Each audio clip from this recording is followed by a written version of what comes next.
Il est exactement 19h48 à Abidjan. Merci de nous rejoindre sur l'Intelligent TV. Voici le sommaire de l'Intelligent Club de ce vendredi. Après le Front commun PPACI, PDCI, RDA, Simone Gbagbo convoque une réunion de la CAP Côte d'Ivoire ce vendredi. Deuxième congrès ordinaire du RHDP, Fofana Yaya, Évariste Méambli attendu. RHDP, Joël Nguessan absent du congrès, Zasso Patrick frôle la prison. Le top départ des débats dans quelques instants.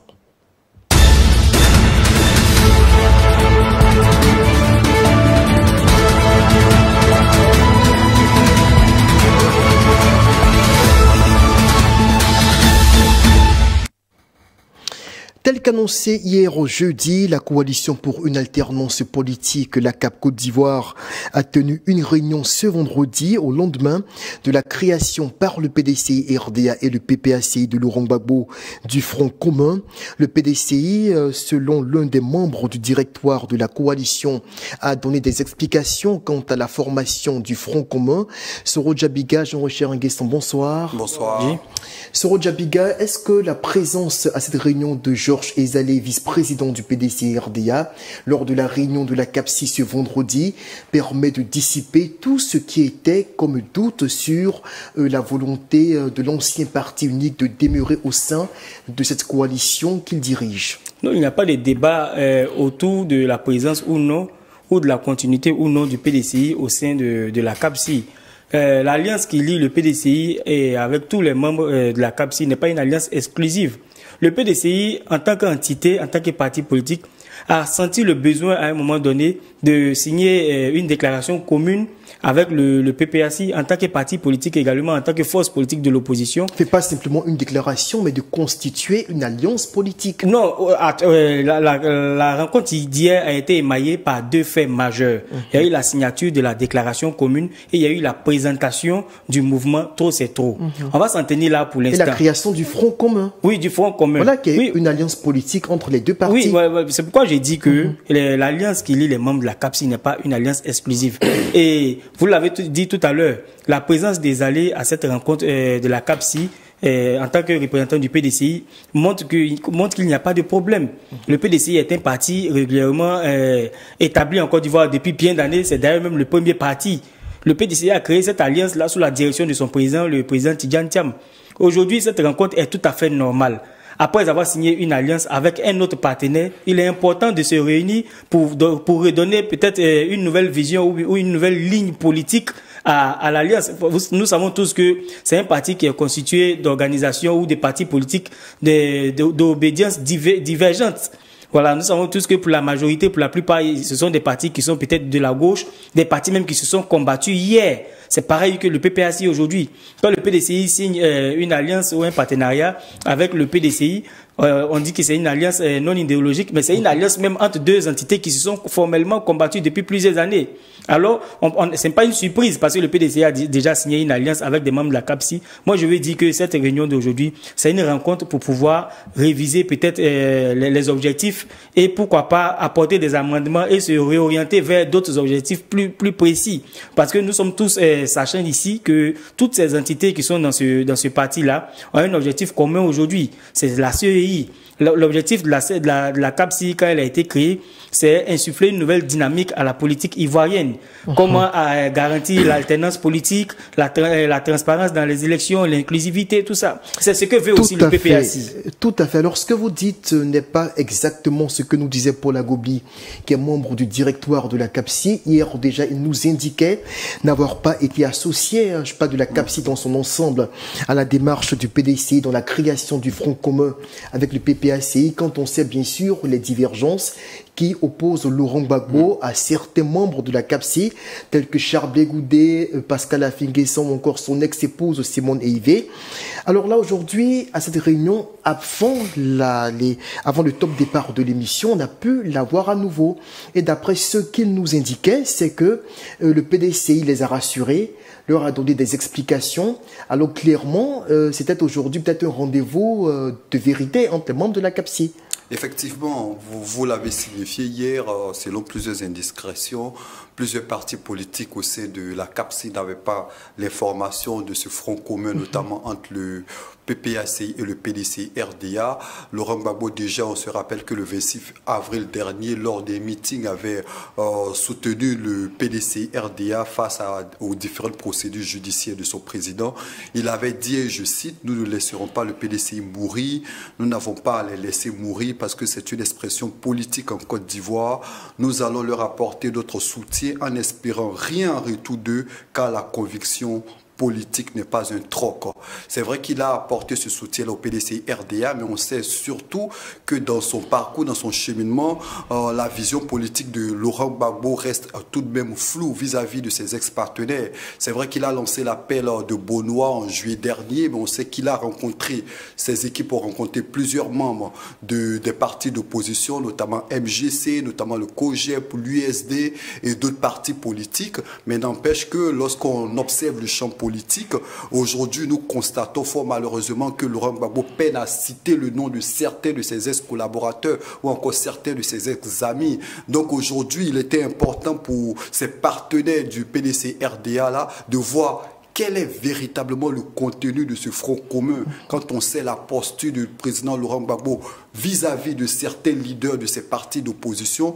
Notamment de Charles Blé Goudé du COGEP. Effectivement, donc il était important pour ces partis-là d'avoir une certaine clarification, d'être informés sur la suite des événements. Je pense que ça a été une rencontre, on attend véritablement de voir. On n'a pas encore tous les contours de ce front commun-là, mais déjà, ces partis se disent rassurants. On attend de voir ce que les jours à venir ou encore les semaines à venir vont nous donner de voir quant au contenu de ce front commun-là. Le communiqué final de la réunion de la CAPSI n'a pas encore été délivré à cette heure, à l'heure où nous sommes en train justement de tourner cette émission. Toujours est-il que là, Tidjane Cham qui s'allie à Laurent Gbagbo, mais qui ne lâche pas pour autant son emprise sur la CAPSI et qui demeure quand même une coalition avec laquelle il a marché durant des mois. Et il faut aussi dire que l'une des leaders fondatrices de la CAPSI, justement, nous expliquait hier en soirée, dans une conversation que nous avons eue avec elle, même si elle préfère garder l'anonymat pour l'instant, mais quelqu'un de très important au sein de la coalition, que c'est une joie pour elle que la CAPSI, que le PDCI et le PPACI se mettent ensemble. Parce que clairement, ce sont deux partis significatifs en termes de mobilisation et ils vont peser de tout leur poids sur la suite des événements. Alors là, comment est-ce qu'interpréter la démarche de Cham? Il s'allie à Laurent Gbagbo, dans le même temps, il demeure le maître du jeu au sein de la CAPSI, Soro Djabiga. Je l'ai dit tout à l'heure, l'alliance qui lie tous les partis politiques au sein de la CAPSI n'est pas exclusive.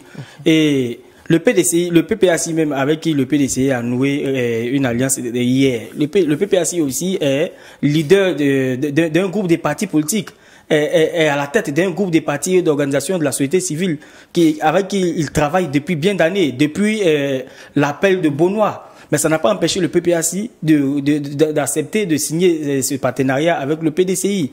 Donc, ne voyons pas en cela peut-être un acte de trahison ou peut-être peut-être qu'il a délaissé peut-être des membres de la CAPSI. Non, ce sont des organisations politiques qui fonctionnent depuis bien d'années.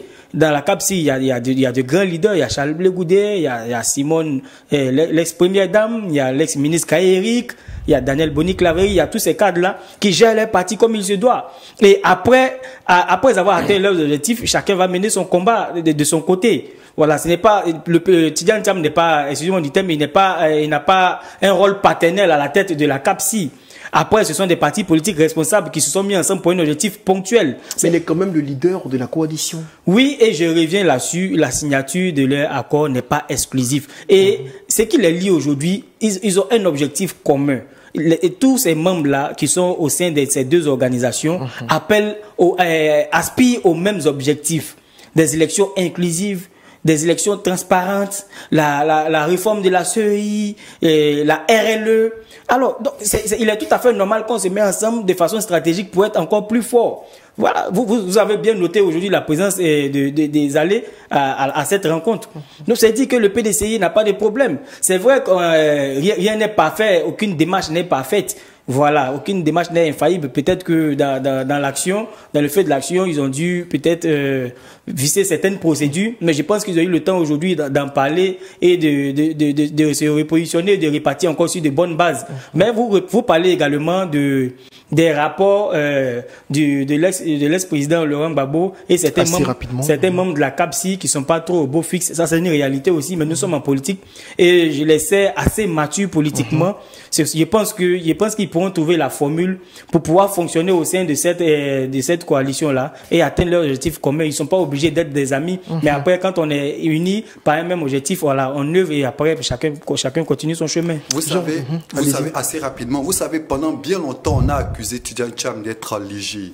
On s'est même posé la question ici, pourquoi il a attendu 2025 pour laisser tomber son allégeance. Aujourd'hui, il joue de stratégie. Aujourd'hui, c'est deux partis qui idéologiquement sont opposés, mais il y va quand même.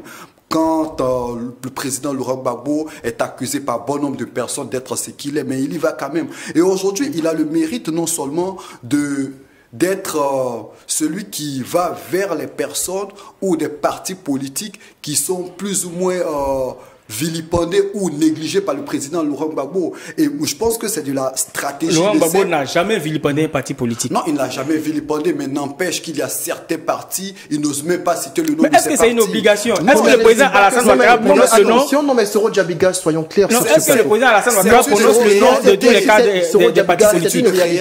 On ne peut pas aujourd'hui, dans un discours politique en Côte d'Ivoire, qui qu'on soit, citer les noms des candidats, d'autant plus qu'on est de l'opposition, citer les noms des leaders. Et omettre non. Et omettre non, c'est volontaire. C'est volontaire. Non, c'est un constat que nous faisons sur ce plateau. Oui, c'est volontaire. Et moi, je pense que sur ce coup-là, Thiam joue de stratégie et il veut renforcer plus ou moins. Lors de son intervention, a cité le nom de Blé Goudé, puisque c'est de lui qu'il s'agit. Effectivement, et là, il essaie de renforcer non seulement son leadership, et il essaie de se positionner là où le président Laurent Gbagbo, moi je pense que plus ou moins il aurait pu le faire depuis bien longtemps. Il refuse de parler à un certain nombre de personnes alors que Thiam a le mérite de le faire. Et il réussit plus ou moins alors que son parti est idéologiquement opposé au PPACI d'aller dans une coalition. Donc je pense qu'aujourd'hui il joue plus de stratégie. Là où on attendait Laurent Gbagbo, eh bien c'est Laurent Gbagbo qui a des différends avec Pascal Affi-N'Guessan, à qui il refuse de serrer la main, avec Simone Gbagbo, avec Charles Blé Goudé, dont il n'ose même pas prononcer le nom. C'est une réalité, je ne veux pas c'est un constat, c'est un constat qui est moi, j'aimerais rappeler deux choses. Laurent Gbagbo n'a pas de problème avec Pascal Affi-N'Guessan. Il y a eu des démarches qui ont été entreprises en vue de signer un partenariat, une alliance entre le FPI d'Affi-N'Guessan et le PPACI.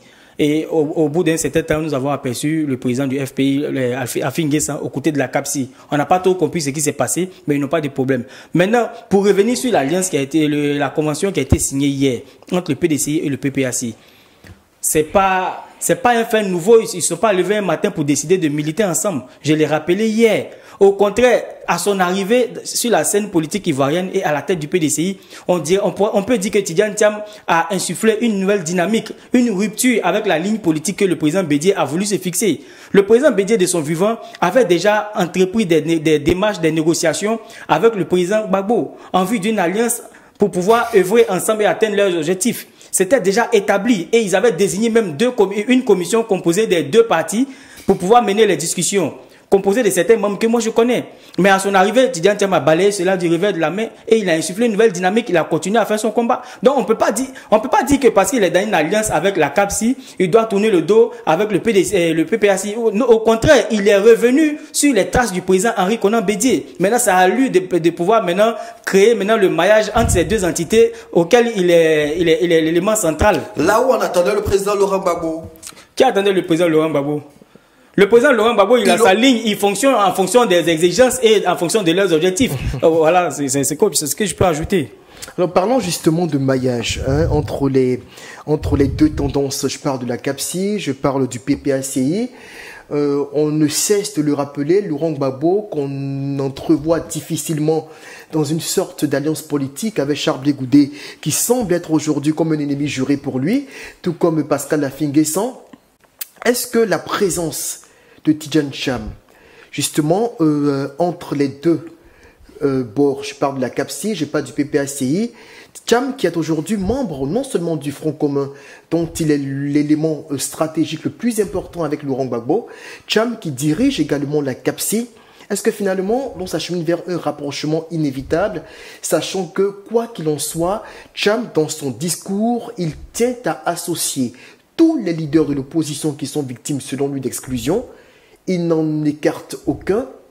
Est-ce qu'à un certain moment donné, Laurent Gbagbo ne sera pas contraint d'être mis devant les faits accomplis, d'accepter peut-être de s'asseoir et de discuter avec Charles Blé Goudé, avec Pascal Affi N'Guessan, avec Simon Gbagbo? Certainement que le président Laurent Gbagbo a son calendrier et il marche selon son calendrier, et c'est lui qui rappelait déjà en 1995 qu'il n'y a pas d'alliance contre nature. Et puis en politique, tout reste possible. Aujourd'hui, hier c'était le FPI et le RDR, aujourd'hui on voit le PDCI et le PPACI. Donc en politique, tout reste possible. Et puis face à l'OG qu'est le RHDP aujourd'hui, un parti qui est implanté sur toute l'étendue du territoire, qui a les moyens de sa politique, qui recrute, qui déstabilise l'adversaire, l'opposition n'a d'autre choix que de se mettre ensemble. Je pense qu'à un certain moment, l'opposition comprendra que la seule alternative pour barrer la route au RHDP, c'est d'aller dans un front commun. Dans un front commun avec Laurent Gbagbo qui a du mal à parler avec Charles Blé Goudé. Non, on ne fait pas une fixation sur la personne de Charles Blé Goudé. Hier même, il a parodié avec... Laurent Gbagbo fait une fixation. Il a parodié hier avec le cas de son ex-femme Simone Yves Gbagbo. Quand il a aperçu Ezalé dans la salle, il a dit à Ezalé, ah tiens, mon beau, tu es là? Pour dire que Ezalé vient du sud comme moi, tout comme son ex-femme Simone Yves. Mais il n'a pas dit mon ex-beau, nous sommes en Afrique. Il a dit mon beau, tu es là. Laurent Gbagbo, c'est quelqu'un qui sait s'adapter. Et puis c'est quelqu'un qui est très amical et convivial. Je pense qu'il pourra trouver la formule pour pouvoir régler ces problèmes-là. Mais est-ce que vous pensez que le rapprochement, il est possible? Le plus important pour Laurent Gbagbo, c'est quelqu'un qui est très concentré, il sait où il va. Le plus important pour lui, c'est l'objectif qu'il faut atteindre. C'est pas ces petits problèmes internes avec Blé Goudé ou Simone ou Affi, non.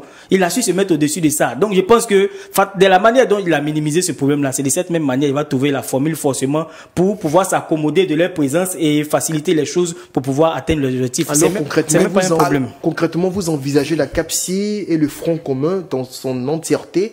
Je parle du PPACI et du PDC-RDA marcher ensemble. Les leaders parler d'une même voix. Pourquoi pas, et puisqu'on suppose que c'est Laurent Gbagbo qui sera la tête de file, d'autant plus que dans le Front commun, Cham lui a cédé donc la présidence de l'Alliance. Non, il n'a pas cédé la présidence de l'Alliance. Non, il lui en a cédé le leadership, c'est clair, c'est ce qu'il a dit. Quand on dit cédé, c'est comme s'il occupait la présidence avant. Non, mais je pense qu'il aurait quand même, en fait, ils sont deux leaders dans cette formation. Et il a préféré laisser son aîné prendre le devant des choses. Alors, vous savez, nous sommes en Afrique. À la tête d'une coalition unitaire de l'opposition ivoirienne qui comprendrait le COGEP, le FPI, le MGC, et qui vont... La CAPSI a voulu poser au PDC. Pour ma part, je pense que c'est pas un problème. Vous savez, les enjeux sont plus importants que ces petits problèmes-là. Donc moi, je pense que c'est même pas un souci, parce qu'on a des choses trop sérieuses à affronter les jours à venir, les semaines à venir, et que de venir s'asseoir encore pour débattre des questions de toi, a dit, moi, a dit, Blé Goudé m'a fait ci, Simone m'a fait ça. Non, il y a des enjeux plus sérieux. Et je connais Simone, je la sais très mature, bien assise politiquement. Elle saura se mettre au-dessus de tout ça. Charles Blé Goudé, c'est pareil aussi, c'est le maître des proverbes. Quand on connaît des problèmes, ça veut dire qu'on est sage. Donc je pense que ce sont des petits problèmes. Bon, après, c'est pas forcément eux les problèmes. Jean-Richard. Vous savez, moi, c'est pas eux les problèmes, c'est qui le problème a dit? Mais c'est celui qui refuse peut-être de dire le nom des autres. Une chose est certaine, c'est pas possible. Président Laurent Gbagbo a certainement son agenda. On connaît le parcours de l'homme, on connaît son histoire depuis les années 70. Syndicaliste depuis les années 80. Il est sur le devant de la scène politique depuis 90. Il est l'un des pères du multipartisme. Mais lorsqu'il revient en Côte d'Ivoire en 2021, après son acquittement, ce qu'on attend de l'homme, c'est de réunifier l'opposition. Malheureusement, il dit qu'il ne va pas jouer ce rôle-là. Aujourd'hui, il est dans une autre posture. Même pas l'opposition, d'abord sa propre famille politique. Il a laissé en lambeaux en partant. Effectivement, c'est vrai. C'est pas lui qui a détruit sa famille politique en partant. Mais la famille politique a été détruite de l'extérieur. Mais une chose est claire, il a refusé de colmater. Mais une chose est claire, il a refusé de colmater les brèches. On sait que jusqu'à aujourd'hui, des personnalités telles que Mamadou Coulibaly, qui étaient pourtant des collaborateurs assez proches du président du régime, de Laurent Gbagbo, qui aujourd'hui malheureusement ne parle pas au PPACI. Il y a d'autres personnalités. Je pense qu'à un certain moment, surtout à quelques mois des élections, Laurent Gbagbo, enfin stratège qu'il est, avec son parcours politique, sa trajectoire, son histoire politique, je pense qu'à un certain moment, il va se dire, il faut que je compose avec tous ces partis politiques, sinon après, face au RHDP, ça sera forcément une défaite, et une défaite cuisante, malheureusement. Jour J-1 avant le second congrès ordinaire du RHDP, Fofana Yaya du MFA et Évariste Méomblé attendu. Soro Djabiga, le RHDP aborde ce second congrès dans les conditions que l'on sait, avec une certaine tension autour de la volonté de ces deux personnalités, Fofana Yaya et Méomblé, de s'affirmer, de se porter candidat en lieu et place de Alassane Ouattara. Évariste Méomblé estimant clairement qu'il est temps pour le chef de l'État de se mettre en congé et de laisser la place à une nouvelle génération. On sait même de sa formation politique. Alors, selon vous, dans quelles conditions, sinon dans quelle atmosphère est-ce que le parti au pouvoir aborde ce congrès dans quelques heures? Non, le parti est dans un bon état d'esprit. Nous avons tous vu comment les pré-congrès se sont déroulés. Voilà, et c'est de bonne guerre de savoir qu'il y a quand même des voix discordantes au sein du parti. Mais est-ce que les gens s'y attendaient? Est-ce que les militants s'y attendaient? Non, je pense pas. Les militants n'étaient pas prêts à cela. Tu sais, là-bas, faut reconnaître que traditionnellement en Côte d'Ivoire, nous avons tendance à faire le culte de la personne. C'est quelque chose qui est inhérent au RHDP. Ça fait un peu désordre, non, pour reprendre un peu Jean-Richard. Au PPACI, au PDC, un peu partout, on a tendance à faire le culte de la personne. Tout le monde voue à Alassane Ouattara une admiration divine. Mais là, voilà. Le parti au pouvoir, donc aujourd'hui, on voit deux personnalités qui, alors que le pouvoir se dégager. Solide, justement, ça peut quand même. Non, nous voyons que le pouvoir est solide. Il y a ce qu'ils voient de l'intérieur. Nous, de l'extérieur, on voit un pouvoir qui est assez solide, mais ils savent qu'il y a un bouillonnement interne. Il y a des mésententes au plan interne. Il y a déjà deux responsables du parti qui ont été convoqués. Voilà, c'est vrai que, comme on l'appelle déjà, Joël Nguessan n'a pas été convoqué par un cadre du parti. On en parlera tout à l'heure. Voilà, donc il y a quand même des mésententes. Jeune Afrique en a parlé, Africa Intelligence a évoqué cela.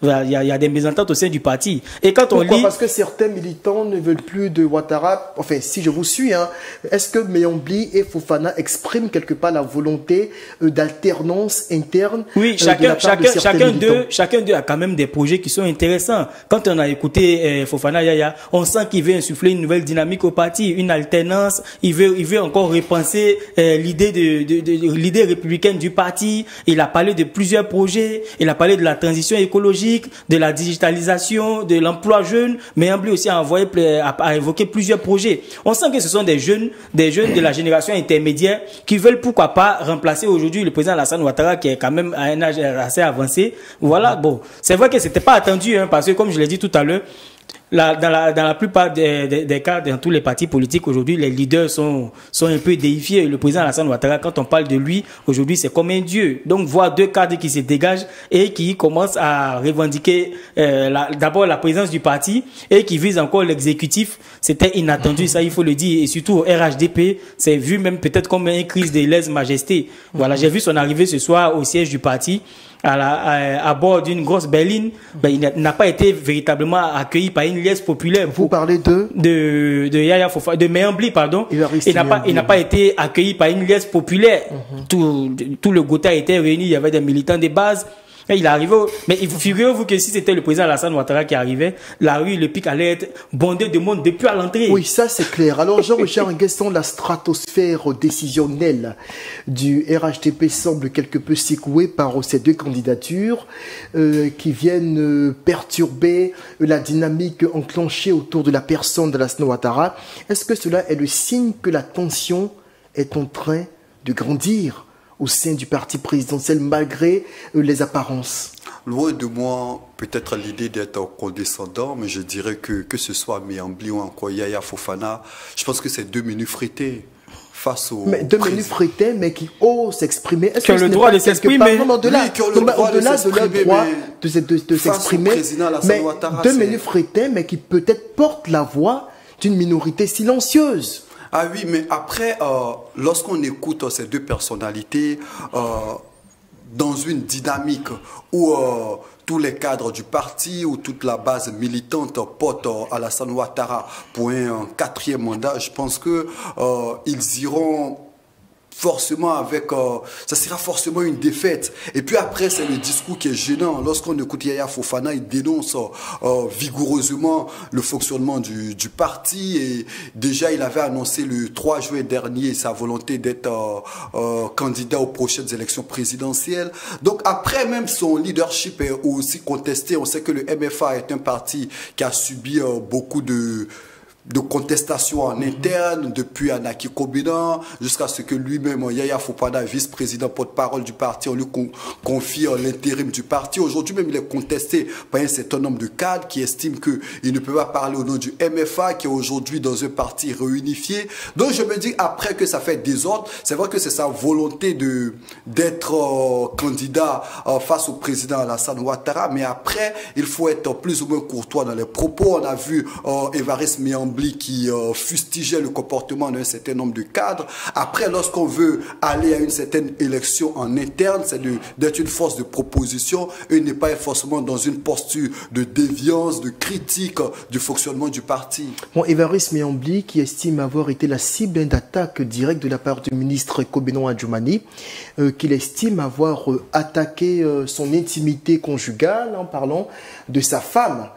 Parce que justement, pour Kwasi Adjoumani, je vais citer donc justement les propos sur lesquels qui motivent la colère de Évariste Miambli. Le ministre Adjoumani aurait ironisé en déclarant ceci: c'est parce qu'il a sa femme à ses côtés qu'il veut être président du RHDP. Pour lui, il en a le droit en tant que militant. Pour lui, Alassane Ouattara, c'est vrai, c'est le leader charismatique, mais qui a quand même passé 15 ans à la tête du pays, qui est âgé de 83 ans aujourd'hui, et qu'il estime être en situation d'aller se reposer. Il vient de porter plainte contre Adjoumani, oui, allez-y. Assez rapidement pour terminer avec ce que Miambli a dit et qui dérange bon nombre de personnes du côté du RHDP. Il dit, je dis non au 4e mandat du président Alassane Ouattara. Mais non est le début de la liberté. Devant ma femme, ma famille, devant le RHDP, je dis non. Devant la communauté internationale, je dis non. Là où le parti semble être dans une sorte de dynamique pour porter, selon le parti, le 2e mandat de la 3e République. Mais est-ce qu'il n'est pas dans ces droits, justement? Ils estiment que c'est une voix qui fait désordre. Non, on sent une certaine contradiction au sein du parti. Là où le RHDP officiellement parle d'un 2e mandat de la 3e République, un cadre du parti et non des moines parle d'un 4e mandat. On sent qu'il y a quelque chose qui ne va pas. Mais là, pour revenir sur ce qui a été dit, quand on parle de femmes, de famille, vous savez, quand le débat descend en dessous de la ceinture, on sort du cadre du débat politique et c'est pas bon. Voilà, et Évariste Miambli a dit quelque chose qui est bien. Je ne juge pas, je n'apprécie pas ce qu'il dit forcément, mais il faut chercher la quintessence de ce qu'il dit. C'est ce qu'il dit toujours. Quand quelqu'un fait des contributions, il porte des critiques, il faut toujours puiser dans ce qu'il dit, ce qui est essentiel pour pouvoir se reconstruire ou construire même l'entité à laquelle on appartient.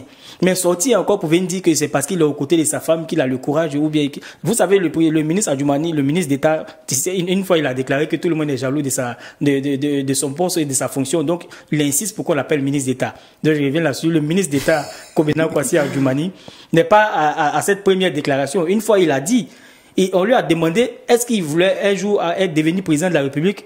Il s'est exclamé, il a dit, moi, le poste de ministre me suffit. Ça me suffit, j'en ai pas besoin. Un autre jour, il est revenu sur une autre question où il a dit, si au RHDP, il y a des gens qui veulent être président de la République, qui veulent succéder au président Alassane Ouattara, c'est dans leur chambre, aux côtés de leurs femmes.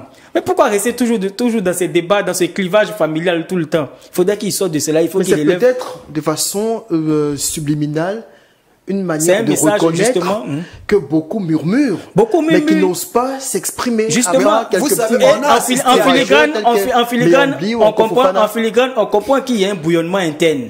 Et beaucoup n'osent pas en parler. Il y a deux personnes courageuses qui parlent aujourd'hui. à la personne de Évariste Méamblé et Yaya Fofana. Mais après, c'est de savoir quel est le poids de ces deux personnalités. Même Joël Nguessan. Joël Nguessan. Non, mais après, c'est de savoir quel est le poids. Zasso également. Zasso qui est très coutumier des critiques à l'endroit du RHDP et des cadres du parti. Après, Soro, c'est de savoir le poids réel de ces deux personnalités. Non, ce qui compte ici, c'est pas le poids, justement. Je viens. Non, loin de moi l'idée de contester la position de ces personnes. Pour parler de poids, on parlera de poids. Moi, j'aurais accepté qu'on parle de poids politique si ces débats-là, si ces sujets-là étaient proférés par des personnes au même objectif, ayant les mêmes objectifs, en la personne de Yaya Fofana et Évariste Méambli. Mais on a Zasso et il y a Joël Nguessan qui en parlent. Ils n'ont pas d'ambition présidentielle. À quoi bon parler de leur poids? Ils n'ont pas besoin d'un poids, d'un certain potentiel politique. Mais ils critiquent quand même les failles au sein du parti. C'est-à-dire que, comme Adji l'a dit tout à l'heure, ils sont peut-être les voix des sans-voix. Il n'y a pas assez de personnes courageuses aujourd'hui pour pouvoir dénoncer ce qui se passe au plan interne. Oui, peut-être que c'est parce que le RHDP est encore au pouvoir et que tout le monde est dans la crème. Personne ne veut perdre son poste. C'est par souci de préservation de ses intérêts. Peut-être qu'ils ne parlent pas. Mais on peut essayer quand même. On sent des personnes courageuses pour dénoncer. Au PPACI également, on sent aussi des personnes qui dénoncent quand même. Mais au RHDP, c'est un peu rare. Vous n'avez pas encore vu, sinon ça existe. Moi, ce que je retiens depuis quelques jours, il nous a été donné de voir une forte mobilisation des militants du RHDP. Et on l'a vu à travers toute la Côte d'Ivoire lors des pré-congrès. Et le mot qui est revenu, c'est Alassane Ouattara pour un second mandat. Donc après, je me dis, lorsque ces deux personnes-là parlent, après, quel est leur poids politique? Mais ont-ils pour autant, sont-ils, privés de leur droit de s'exprimer? Non, ils ne sont pas privés de leur droit de s'exprimer. Non, je ne dis pas qu'ils sont privés de leur droit de s'exprimer. Mais à côté de cela, vous verrez que la majorité des militants du RHDP, et là on l'a vu à travers les différentes mobilisations, appellent à une autre candidature du président. Alors demain, c'est un désaveu cinglant pour ces deux personnalités? Oui, certainement, parce que on observe que la plupart des cadres du parti, la plupart des ministres, la plupart des députés, on a vu qu'ils sont gonflés à bloc pour soutenir Alassane Ouattara pour les prochaines élections, sauf surprise où de ma part, ces deux personnalités-là ne peuvent pas apporter grand-chose au niveau du RHDP. Il est clair qu'ils ne peuvent pas apporter grand-chose, mais toujours est-il qu'ils ont parlé et ce qu'ils ont dit a été porté au plan national et à l'international. L'opinion retient quelque chose, c'est clair. Il est important qu'ils parlent aussi de la candidature du président, la démocratie au sein de nos partis politiques. Voilà. Tout à fait. Alors, on reste avec le RHDP pour le dernier sujet de cette émission et on maintient toujours l'atmosphère autour des tensions internes qui minent la vie du parti. Là, on a Joël Nguessan, l'ex-ministre des Droits de l'Homme, si je ne m'abuse, qui est incarcéré après avoir porté des critiques dans une interview contre les magistrats qui, selon lui, retardent la délivrance du certificat de nationalité du président du PDC Tidjane Cham. Il craint que des tensions surgissent à partir de cette impasse. Dans le même temps, on a aussi Zasso Patrick, cyber-militant, qui est très connu en Côte d'Ivoire depuis la période électorale de 2010-2011 et qui vient de frôler la prison, puisque maintenu par la PLCC, il a fallu, d'après les dernières informations dont nous avons eu écho, que le plaignant, le ministre Touré Mamadou, retire sa plainte pour lui permettre de recouvrer sa liberté. Peut-être demain sera-t-il au Congrès. Alors à partir sur ces entrefaits, Soro Djabiga, est-ce que le RHDP, on peut le dire aujourd'hui, se trouve dans le tumulte? Oui, il faut le dire, le RHDP est dans le tumulte. Vous savez, ce qui se passe à présent, c'est quelque chose qui bouillonne depuis bien longtemps au sein du parti. Mais s'il arrive que maintenant, les choses commencent à sortir, que des voix commencent à parler, il faut savoir que peut-être que le RHDP tire à sa fin. C'était pas évident, 5 ans ou 10 ans en arrière, d'entendre des cadres critiquer le RHDP. Vous ne vous avancez pas trop? Non, j'essaie d'être réaliste. Voilà, j'essaie d'être réaliste. Voilà. Quand on entend les propos qui sont tenus par ces derniers-là, c'est un peu grave quand même. Un cadre du RHDP qui critique, voilà, veillement des décisions du parti, et un Zasso qui critique régulièrement les ministres et les cadres du RHDP. Ce qu'il faut noter également, c'est que Zasso Patrick et Joël Nguessan et Évariste Méambli réclament la réintégration des leaders de l'opposition sur le fichier électoral afin de leur permettre de participer au scrutin d'octobre 2025. Oui, j'aimerais au-delà de ça faire remarquer quelque chose. Vous me parlerez de Yaya Fofana certainement, mais au-delà de Yaya Fofana, les 3 personnes aujourd'hui que nous évoquons sur ce plateau-là ne sont pas des cadres ou des ressortissants du nord de la Côte d'Ivoire. Alors que c'est l'un des sujets qu'ils abordent très souvent. Ils accusent le RHDP d'être un parti sectaire. Et je ne sais pas si c'est une réalité, mais ça fait partie des frustrations qui l'amènent à tout le temps critiquer son parti et qui l'amènent à tout le temps dénoncer son parti. Et Évariste Méambli, qui annonce sa candidature et qui critique encore violemment le parti.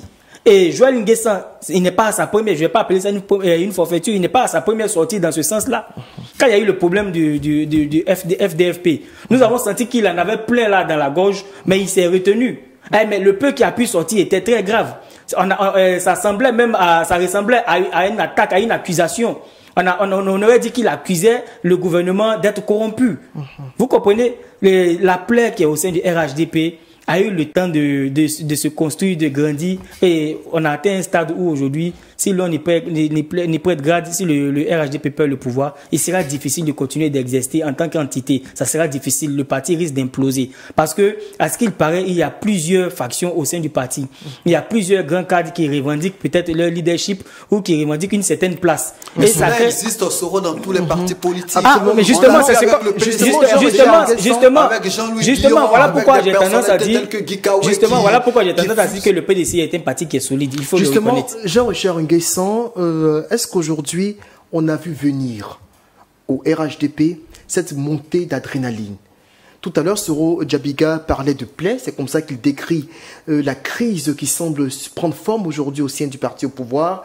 Est-ce qu'on l'a vu venir? Vous savez, on est dans une période assez délicate de notre histoire. Et moi, je pense pour ma part que dans cette période délicate, il faut avoir un discours mesuré. Et je pense aussi qu'il faut avoir un discours respectueux. Le discours respectueux vis-à-vis non seulement de nos autorités, mais aussi des autorités judiciaires. Lorsqu'on prend, par exemple, le cas de Zasso, par moment, il fustige son parti, mais n'empêche qu'aujourd'hui, le RHDP a le mérite d'être un parti qui est implanté sur l'ensemble du territoire. Ils ont des cadres un peu partout. On retrouve Patrick Hachi, Mambé, Aoussoujano, Adjoumani, Mabritois-Keus. Donc aujourd'hui, je me dis que même quand on est dans une posture de critique, il faut être assez vigilant. Il faut être assez vigilant parce que lorsqu'on écoute le procureur, on lit le procureur, il dit, et j'ai énuméré les différents éléments, le procureur invoque 4 articles dans la condamnation, notamment de Joël Nguessan. Il fait référence à l'article 79 premier, outrage à magistrat, à l'article 190, incitation à la désobéissance, à l'article 273 et 275, atteinte à l'ordre public. Et lorsqu'on a une personnalité publique, lorsqu'on a une personnalité non seulement du rang de Joël Nguessan, qui a été ministre de la République, qui était même porte-parole du RHDP, il est normal pour lui de porter des critiques. Parce que ce qu'il faut rappeler, c'est que la Constitution même ivoirienne, en son article 19, permet aux uns et aux autres évoque la liberté d'expression. On est libre de donner, mais cela dans le respect de la loi et le respect de l'ordre public. C'est ce que la Constitution nous dit. Certes, il y a la liberté d'expression. Mais est-ce que Joël Nguessan, dans son réquisitoire, a incité à désobéir aux décisions des magistrats? Mais il a tiré le procureur invoque que c'est outrage à magistrat. D'après les interprétations du procureur. Oui, il appelle, c'est une incitation à la désobéissance, selon les interprétations du procureur. Après, bon, vous savez, depuis la loi... Ça reste discutable, tout ça. Oui, la loi a évolué, donc je pense qu'en tant que personnalité publique, il faut faire très attention. Soro Djabiga, j'ai envie de vous demander si aujourd'hui la disqualification des opposants, puisque ça constitue l'une des épines, enfin l'épine dorsale même des revendications de ces différentes voix discordantes au sein du RHDP, est-ce que ce sujet-là peut conduire à une fragilisation de l'appareil politique du parti au pouvoir? Et comment? Ça, il faut le dire. D'abord, au sein même de la classe politique en Côte d'Ivoire, aujourd'hui, on sent cette fracture-là, on sent ce mécontentement-là. Il est visible, il sent, mais de loin, à des milliers de kilomètres. Au sein du RHDP également, il y en a qui ne sont pas contents. C'est un parti qui regorge vraiment de cadres, d'intellectuels, d'éminentes personnalités qui sont assez objectifs, qui sont dotés de la fibre patriotique, qui sentent venir le danger. Vous comprenez? Donc, cette question-là pourrait effectivement diviser au sein du parti. Aujourd'hui, les gens veulent quoi? Ils veulent la paix. Nous sommes tous traumatisés parce qu'on a vécu. Donc quand ils le disent, c'est pas qu'ils veulent fustiger forcément leur parti, mais peut-être que c'est des cadres, c'est des gens qui sont conscients de leur potentiel politique et qui savent que même si ces leaders de l'opposition sont sur la liste électorale, ça ne constitue pas une menace pour eux. Mais il ne faut pas courir le risque de les écarter et embraser tout le pays. Vous comprenez? Donc leurs plaintes ou leurs revendications sont légitimes. Bon, après, le RHDP rétorque qu'il ne tolérera aucunement le désordre. Ah bon, on aura le temps que Dieu nous donne longue vie pour voir ce qui pourrait arriver. Mais il faut dire que les partis qui sont mécontents aujourd'hui, qui se sont braqués, c'est pas des partis négligeables. Nous le savons tous. Vous ne pas des partis, vous parlez des personnalités au sein du RHDP. Voilà des personnalités. Ce qu'il faut noter aussi, c'est que je me dis que dans toute démocratie, il faut une certaine liberté d'expression. Parce que même la Côte d'Ivoire a ratifié la Charte africaine des droits de l'homme, qui a son article 9 également, appelle au respect de la liberté d'expression, surtout dans le champ démocratique et dans le champ politique. Donc il est important aussi pour nos leaders politiques, nos leaders d'opinion, d'exprimer leur point de vue sur des dysfonctionnements de notre société. Donc à ce niveau-là, il faut savoir faire la part des choses. Être dans la critique, être dans la liberté d'expression. En même temps, lorsque on estime qu'il faut respecter la liberté d'expression, je pense aussi qu'il faut faire attention pour ne pas brimer un certain nombre de leaders politiques ou de leaders d'opinion qui veulent exprimer leur point de vue quant à un dysfonctionnement dans notre société. Une question à vous deux pour clore ce chapitre. Est-ce que l'on aurait imaginé un instant, quand on a vu toute la secousse qui a ébranlé le PDC-RDA ces derniers mois, qu'à quelques mois des élections, qu'à l'aube de la présidentielle, le RHDP serait aujourd'hui confronté à cette situation où certains cadres du parti sont menacés de poursuites judiciaires, sont même en prison, comme Joël Nguessan, ou que certains d'entre eux font carrément chemin à part. Est-ce que vous, Soro Djabega, en une minute, est-ce que vous l'aurez imaginé? Oui, et je vais reprendre la citation que Laurent Gbagbo a dite hier. Nul n'est assez fort pour être fort pendant longtemps. Le RHDP a été pendant longtemps un parti qui était très fort. Ça, il faut le reconnaître. Mais il peut pas être fort dans le temps et tout le temps. Ce qui se passe aujourd'hui, et depuis un certain moment, voilà, les cadres qui sortent pour dénoncer ceux qui sont convoqués, ceux qui sont arrêtés, ça traduit la fragilité du parti. Et je n'en suis pas surpris. C'est une logique, c'est une évidence. Voilà, les partis politiques assez solides peuvent durer dans le temps, mais à un certain moment, on va sentir certaines fractures. Avec le PDCI, on l'a vu. Un parti aussi solide que le PDCI, mais a commencé à connaître une saignée depuis près de 30 ans. Aujourd'hui, le PDCI qui est là aujourd'hui, c'est pas le PDCI qui était là hier. Voilà, le RHDP va passer forcément par cette étape-là. Et s'il est assez solide, il va tenir. S'il n'est pas solide, il va disparaître comme le FPI. Voilà. Enfin, le FPI est toujours existant. Vous comprenez de quel FPI je vais parler? Bon, excusez-moi. Le FPI est toujours existant. Vous savez, il ne faudrait pas aussi être dans une sorte de généralité. Mais est-ce que vous y attendiez? Pas forcément. Honnêtement. Pas forcément. C'est vrai que dans tous les partis politiques, il y a des voix discordantes, mais n'empêche que à quelques semaines ou à quelques mois des élections, le RHDP est dans une posture, dans une dynamique où le parti estime qu'il faut porter une voix, il faut être discipliné. Le parti n'autorise véritablement pas des voix de contestation. Donc aujourd'hui, c'est dommage, mais on attend de voir ce que que le parti va dresser comme bilan à l'issue de ce congrès-là. Mais quoi qu'on dise, le RHDP, depuis son avènement comme parti politique en 2018, reste un parti fort, quoi qu'on dise. Comme bilan, à l'issue de ce congrès qui devrait logiquement voir le président Ouattara être reconduit à la tête du RHDP. Jean-Richard Nguessan, c'est l'heure pour vous de nous sortir les gros titres de l'actualité développés par la presse ivoirienne ce vendredi 20 juin. Merci. Ouvrons cette revue de presse avec l'intelligent d'Abidjan qui revient sur les propos tenus par le président de la commission électorale indépendante, M. Cubier, Gbagbo, Soro et Blegoudé, victimes de l'article 4 du code électoral. Et puis toujours en ce qui concerne les élections en Côte d'Ivoire, Soro, Simone Afi, Blé sont-ils d'accord pour suivre le président Laurent Gbagbo? une interrogation à retrouver à la une de l'Intelligent d'Abidjan. Et puis poursuivons notre revue de presse avec le congrès ordinaire du RHDP. À 24 heures du deuxième congrès, le Patriote nous apprend que la fièvre monte, la rue l'épique en effervescence, la grande ruée des militants du pays profond vers Abidjan. Et puis congrès du RHDP samedi et dimanche, le jour plus nous apprend que Alassane Ouattara sera certainement le président et barre à sa une, Alassane Ouattara, dites seulement un mot et votre peuple sera libéré. Les congressistes déferlent sur Abidjan aujourd'hui.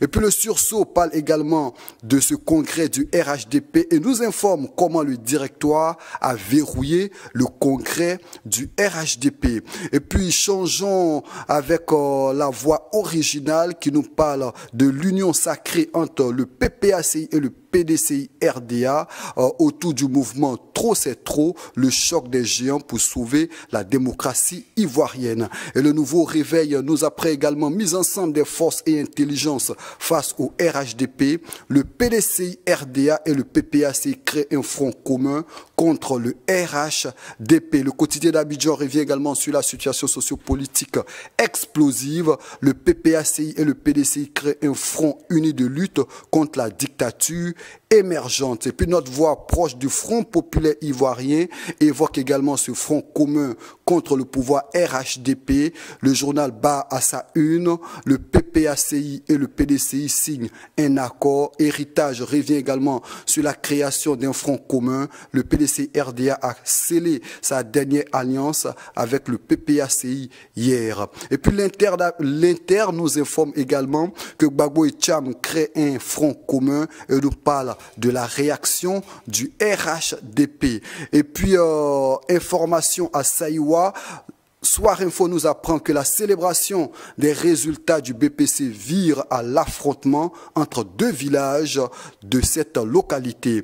Et puis, Fraternité Matin nous apprend que la Côte d'Ivoire et l'Union européenne ont échangé, notamment le président Alassane Ouattara échange avec Joao Gomes Gravigno, et le journal à capitaux publics nous informe que la 16e nous informe de l'Union africaine de radiodiffusion arrive. La quête d'une souveraineté audiovisuelle africaine est prônée à l'issue de cette rencontre. Et puis terminons par une information sportive.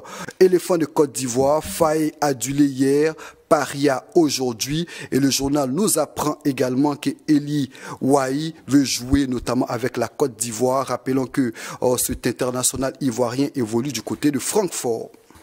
Très bien, Soro Djabiga, quelques remarques sur les actualités développées par Jean-Richard. Oui, il y a un point qui a attiré mon attention, c'est sur la déclaration du président de la CEI, Kubert, qui dit Soro, Gbagbo, Blé Goudé et Tidjane Thiam et Blé Goudé sont victimes de l'article 4. Vous savez, à bien des moments dans l'histoire de la Côte d'Ivoire, on a su mettre de côté la Constitution. On a su se passer de la Constitution pour prendre des décisions politiques pour pouvoir préserver la paix en Côte d'Ivoire. Nous avons connu le dialogue politique ici. On a balayé la Constitution de côté à un moment donné pour pouvoir faire ce dialogue politique-là, prendre des décisions qui n'étaient pas prévues dans la Constitution. Aujourd'hui encore, tout le monde attire l'attention sur ce qui est en train d'arriver. Les signaux sont au rouge aujourd'hui. Au plan politique, on sent que ça ne va pas. Au plan social, la rupture est évidente. Et on sent une certaine intransigeance au niveau de nos leaders politiques, au niveau de nos gouvernants, qui continuent de camper sur leurs positions. Tandis que nous avons peur, nous craignons ce qui pourrait arriver. Il est temps qu'on revienne sur la table des négociations et qu'on laisse de côté ces artifices qu'on a pris pour écarter les uns et les autres. Pour pouvoir garantir la paix. Le deuxième sujet, il a parlé d'un affrontement entre deux villages après la proclamation du BEPC à Saïwa. On sent un peu une montée de la violence dans nos foyers, dans certaines localités. Pas plus tard que la semaine dernière, on a vu un individu qui brandissait une machette et qui menaçait des leaders politiques, qui menaçait des membres de l'opposition. Et je pense qu'il est temps que la société tout entière prenne conscience de cet acte-là.